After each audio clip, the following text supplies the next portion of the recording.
Assassin's Creed, the leakiest leaking franchise in the entire universe, has leaked once again for the next title, Assassin's Creed Red. And I know I'm late to the party, I actually feel like I have some unique takes on where I think this will go, because a lot of people have been talking about just, the gameplay and whatnot. There's a great part about historically set games like Assassin's Creed is you can use history as context to apply to leaks, and I want to go over a couple of ways that will work today in regards to the characters, but I do also want to discuss the gameplay. So we're going to be discussing that today. Now, without further ado, remember, if you do enjoy videos like this, be sure to leave it a big old like. If you enjoy content like this, you want more like it, be sure to check out that button underneath the video. It used to be red, it still says subscribe. Last but not least, gotta thank my channel members. You guys help make these videos possible.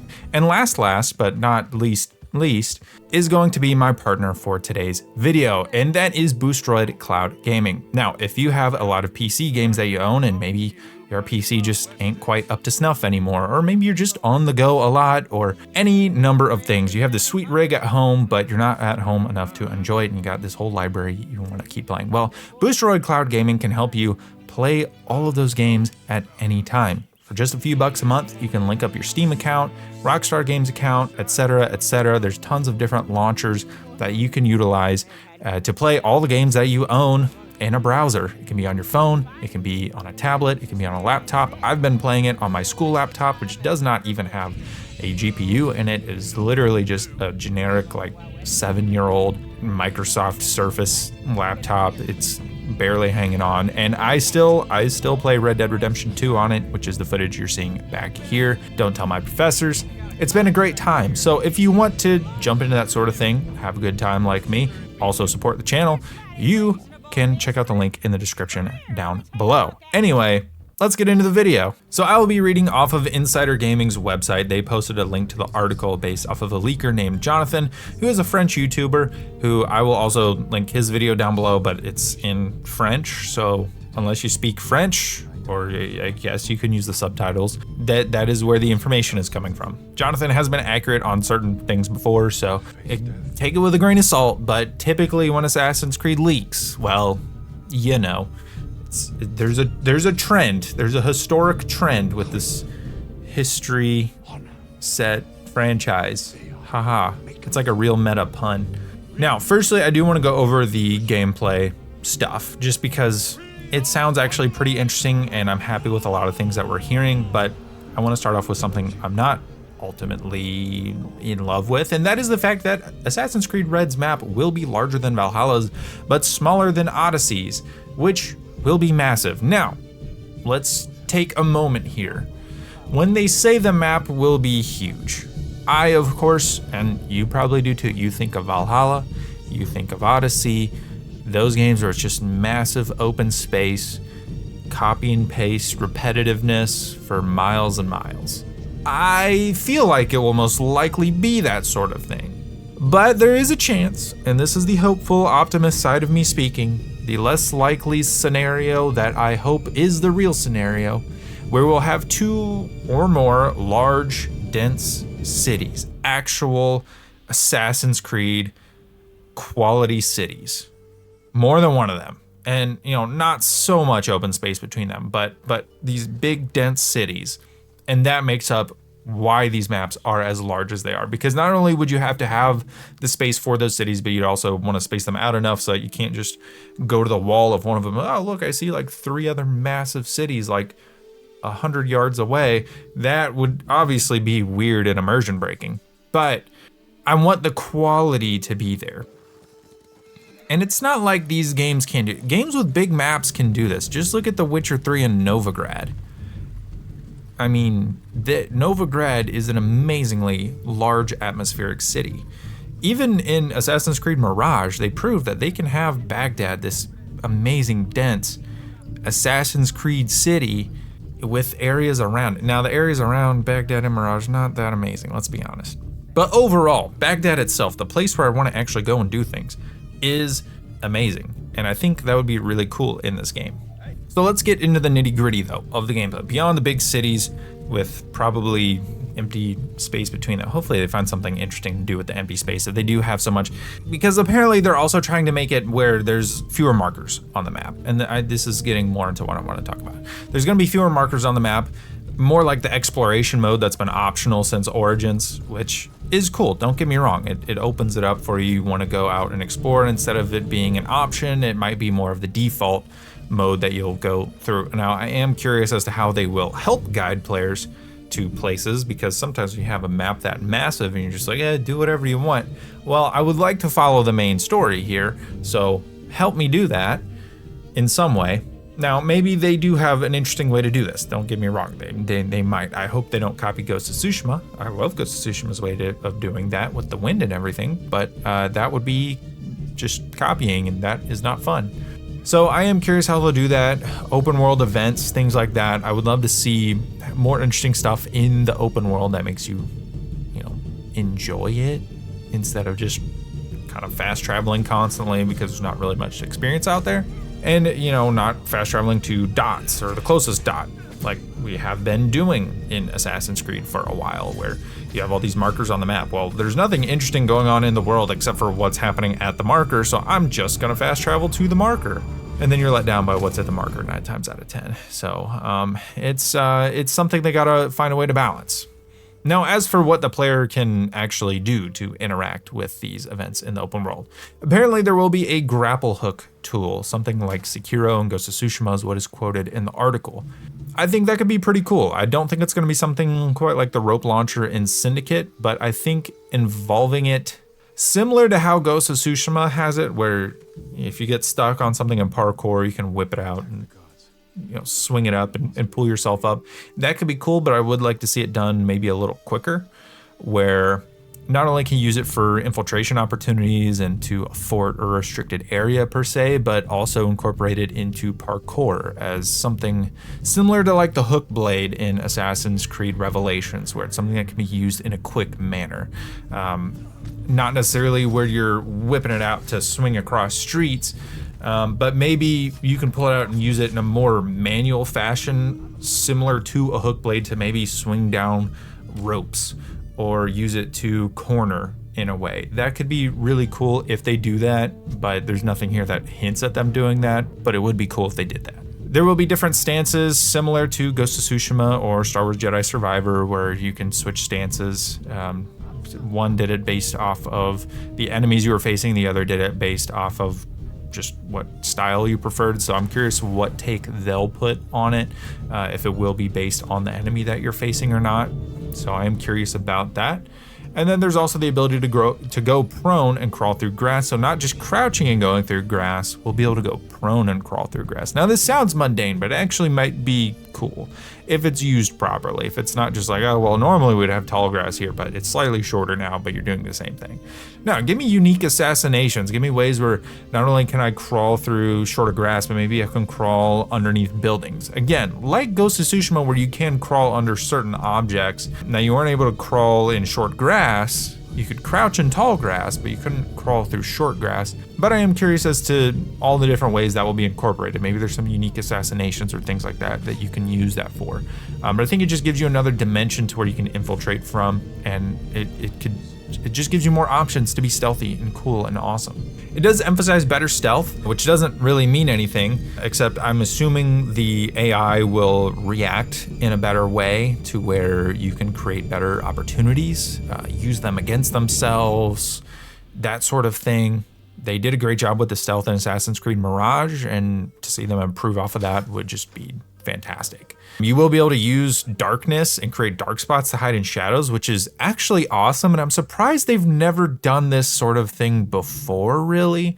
We work in the shadows to serve the light. This game might literally let us work in the shadows. That would be a cool mechanic. I mean, think about walking down a hallway towards a target and you're just like taking out the torches all along the way, and then you just get right up on them to assassinate them. There's so many cool moments that could come from that. I'm very excited. And it's also great because the stealth in these games is not meant to be slow stealth. It's meant to be fast stealth, because you look awesome when you're doing fast stealth. And if you can take out torches and move through the shadows in a quick and efficient manner, that's going to be extremely satisfying. This other line is vague, talking about NPCs can defend them a lot better than before. Now, this may have to do with the dual character thing, where maybe Yasuke, who's probably going to be the more physical warrior type of character, is going to be able to deal with these tougher, more dynamic enemies potentially. But I also think it might be something to do with their ability to react to you in stealth. A lot of times in Assassin's Creed, the NPCs are incredibly dumb and they don't react to things in an interesting manner, or at least more interesting than could be. I think adding more variety to how they react to certain scenarios, like coming across a body that you might have left out, could make for some very interesting gameplay scenarios, and the way that they react to it maybe in a different way than they would have before. Like in Origins, they would carry the bodies off if you left them out. They'd be like, oh no, this is sad, my buddy just got assassinated, so I'm gonna carry him off to dispose of him so he's not lingering around camp. Maybe they're adding on to that sort of thing. So that could be very interesting. We also see in Ghost of Tsushima how if they do go on high alert, they will sort of go back to back and walk around the camp looking to see if they won't get caught off guard again. So it could be something similar to that. Now, there will also be a feature that will allow players to recruit certain enemies to function as spies. Apparently, the way other people have talked about this specific thing is that certain commanders of forts and whatnot, you can go in and instead of assassinating them for some loot, you can actually turn them to spies. Now, this could be very interesting or very mundane. If they just say, oh, well, there's some junk over here, or there's a bandit camp over here, well, that's not interesting, I'm just gonna take you out for the loot. You know, that's just pointless. Now, if it can be something that you can use in a certain region, and I'm thinking of Odyssey's different regions, how you had to uncover the leader there, maybe there's something to where as you're taking out the different forts, part of that is uncovering who the leader and the prefect would be. And not only do you get some information towards that, but maybe when working as a spy, they can do things like take guards off of roofs, or, you know, maybe a certain area won't be as well lit as it would normally have been. You know, actual useful things that can add to black box scenarios in assassinations, where almost the entire sequence is its own black box in terms of how you want to set up taking out your main assassination target, and using these guys as spies will help you to be able to do that in an easier fashion. Something truly useful like that would be cool, as opposed to, you know, Far Cry. It's like, oh yeah, check it. There's some stuff over here, go get it. Like, that's not useful in the slightest. I could have found that out on my own. So I'm hoping for something a little more in-depth there, but you never know with these games. Now, this is where we're gonna get into the different protagonists. Again, with one of them, since he will be a historically based character, we can refer to this little entire realm of study called history. So we're gonna talk about Yasuke first, because he's actually very interesting, really cool story. Number one, he's brought to Japan, and it's Mozambique that Yasuke is believed to have been originally from, but definitely somewhere in East Africa. And he's brought to Japan by, get this, Italian Jesuits in 1579, which would only be about 60 or so years after Ezio. Pretty interesting. Now, I don't think the Italian Jesuits are assassins. An order of priests is more than anything likely to be a Templar. And considering they have Yasuke in bondage, I would say they're very likely to be Templars, but I find the connection to Italy very curious. But Yasuke is known as being a very physically imposing person, historically. The people of Japan marveled at him, just how tall he was, how physically imposing he was, how strong he was. So him being the more warrior type of character, I think, is really fitting for him. And I think this could play in philosophically. If there is going to be a philosophical conflict in this game, having it be between Naoi and Yasuke for how they want to approach things in a different way, I think could make for a very interesting story scenario. Now, the reason I say this is because, and potential spoilers for the game, considering the game is set in history, I know it plays around with gray areas and doesn't have to be exactly accurate, but potential story spoilers for the game. Yasuke ends up being the sword carrier or sword bearer for Oda Nobunaga, who's a very important figure and is reportedly going to be present in this game, which he better be, because otherwise that would not make it. It'd be like George Washington not being in AC3. It just wouldn't make any sense. So Nobunaga is fighting essentially to try and unite Japan, and he's pretty adept at doing this. He's definitely one of the prominent figures at the time fighting to do this. But Nobunaga is betrayed at one point and ends up having to commit seppuku, which is ritual unaliving of yourself. And at this point, Yasuke is taken prisoner again. His status and everything is essentially stripped of him, and he essentially disappears from the historical record. We know he doesn't die because he is mentioned a few years afterwards, very briefly, by one of the Jesuits that he would have gone back with, but he's essentially gone from the historical record. And I think this is a perfect opportunity to fill in the gray areas of Yasuke's story. And I think him accepting the creed from Naoi, considering the assassins would be assassins at this point, and Naoi being the stealthier, the shinobi type of character, and I'll get into shinobi and samurai here in a second as well. I think them working together to eventually achieve a common cause by the end, I think could be very interesting, but I want to see the two come together slowly, not necessarily seeing things the same way, but once that certain event happens to Yasuke, maybe Naoi comes to rescue him, don't leave this guy behind, he might be good for us, and going forward with them both as a part of the creed would be great, and then you can take out the final boss or whatever. I think that could be a very interesting storyline if they do decide to go that way. It doesn't mean that they will, but that is pretty much how Yasuke's story would go. Now, Naoi basically has the Ghost of Tsushima arsenal. She's supposed to have kunai, shuriken, smoke bombs, and bells, which would indicate that she is the stealthy shinobi character. Now, shinobi are samurai. Get that. So everyone's like, we got the samurai and then the shinobi. No, they would both be samurai. It's just that they have different jobs. Samurai is a class. Think of like priest class or the worker class, the merchant class. The samurai have their own class in society. They just have different jobs within that class. So again, referencing Ghost of Tsushima, you have the Adachi clan are the swordsmen. Sensei Ishikawa is the bowman. They're both samurai, they just do different things. Jin comes along and ends up becoming the first shinobi. And while that story is following its own sort of thing, you can kind of see how it's supposed to be that way. So that's really my take on that whole side of people talking about samurai and shinobi. It's annoying, but it's my personal annoyance. Don't go bothering people about it online. Leave that to me. Anyway, I think Assassin's Creed Red actually sounds like it could be very, very good. Not amazing, maybe not game of the year. I don't know. Obviously, we'll have to actually see the game and what it's going to be, but I don't think it's going to be this cranked out Assassin's Creed Odyssey type of game. I think it might have a bit more to it, but again, we have to see more. What I don't see here are, they've deepened the RPG mechanics and you'll be in the menu doing stats, Like, I don't care about that. I don't care about being in menus. If I want to be in menus, I would play a strategy game or something like that.